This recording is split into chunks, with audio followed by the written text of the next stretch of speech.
आज ही मैंने awakening thought में लिखा है कि ऐसे जियो कि खुद को प्यार करने लगो। ऐसा जीवन जियो कि खुद को प्यार करने लगो। और ऐसा जीवन जीने के लिए हमें सत्संग की तो जरूरत है ही। बिनु सत्संग विवेक न होई, और विवेक जब तक होता नहीं मति बिगड़ती ही रहती है। जिस दिन विवेक आ गया फटाफट नहीं बोलेंगे, सुनेंगे। जरूरत लगी तो बोलेंगे, अदरवाइज बिल्कुल नहीं बोलेंगे। और जहाँ अन्याय है वहाँ जरूरी है बोलना। तो कहने का मति को कौन ठीक रख सकता है? खुद तो बहुत बड़ी चीज है। गुरुदेव ने कहा है खुद ही खुदा। खोजना नहीं है, खोदना है। खुदा को खोजना नहीं, खोदना है। खुदाई कर खुदा मिलेंगे। अपने ही अंदर जाना है, इसलिए अपने को प्यार करना है। तो जो अपने को प्यार करता है वो अपने को बिगाड़ सकता है? नहीं बिगाड़ सकता। कैसी भी परिस्थितियां सामने से जा रही है उसको कोई मतलब ही नहीं,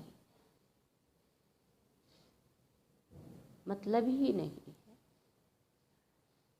जिस प्रकार एक आप सबने अपने अपने प्रसंगों के द्वारा इस चीज को समझाया है ना, बहुत अमूल्य थे सभी के प्रसंग कि इनको मतलब कितना अपने को इस सबका ज्ञान है कि इसके कारण ऐसा हुआ। तो उसी चीज को हमें अपने जीवन में फॉलो करना है ताकि हमारी मति ना बिगड़े। तो इसके लिए एक एग्जाम्पल मेरे पास भी है कि कुम्हार मिट्टी से सुराही बनाई। कुम्हार ने मिट्टी से चिलम बनाई। अब चिलम सोच रही है कि मैं भी जलूंगी, पीने वाला भी जलेगा। कुम्हार के मति में क्या आया कि उसने उसको मिटा दिया और उसने सोचा कि ना सुराही बनाता। उसने सुराही बना दी। अब जब सुराही बनकर तैयार हुई तब वो सुराही उस कुम्हार से कहती है कि तू बना तो रहा था चिलम, फिर सुराही कैसे बना दी तूने? बोले जब चिलम बना रहा था तो मति बिगड़ी हुई थी, लेकिन फिर आया कि नहीं मुझे सुराही बनाना है, मुझे जलाना नहीं है, मुझे शीतल करना है। तो सुराही कहती है कि अरे कुम्हार, तेरी तो मति बदली और मेरी गति सुधरी। तेरी मति बदली और मेरी गति सुधर गई। तो ऐसा जीवन हमें भी संत से मिलता है। संत के शरण में ये वाणियां कहाँ से आ रही हैं? इनकी हैं। हम कितना इसे एक्सप्लेन कर पाते हैं। हम हर समय शरीर के भाव में रहते हैं, हम आत्मा के भाव में नहीं रहते क्योंकि मति बिगड़ी हुई है। सारे दिन हम रोटी की बातें करते हैं। गुरुदेव कहते हैं कि गई कहाँ है? गई कहाँ? रोटी तो है ही, रचनहार को छीन ले, रोटी को क्या रोए? रोटी की क्या को क्यों रोता है? रोटी की क्यों बात करता है? जो देने वाला है रोटी, उसको चिन्ह ले तो रोटी ही नहीं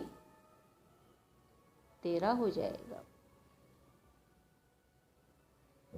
तो इस तरह से संत हमारी मति को, बिगड़ी हुई मति को संवार देते हैं, सजा देते हैं। फिर जैसे जैसे मति हमारी संवरती चली जाती है, एकाग्र होती चली जाती है, एकाग्र का मीन्स केवल एक ही दिखे। संसार में एक ही दिखे, अनेकों में एक है और एक में अनेक है। इसलिए अनेकों में हमें एक दिखे, वो मति सुमति है, और अनेकों में अनेक दिख रहे हैं, एक नहीं दिख रहा, वो कुमति है। तो कुमति को सुमति बनाते हैं संत। और जब एकाग्रता हमारे अंदर आ जाती है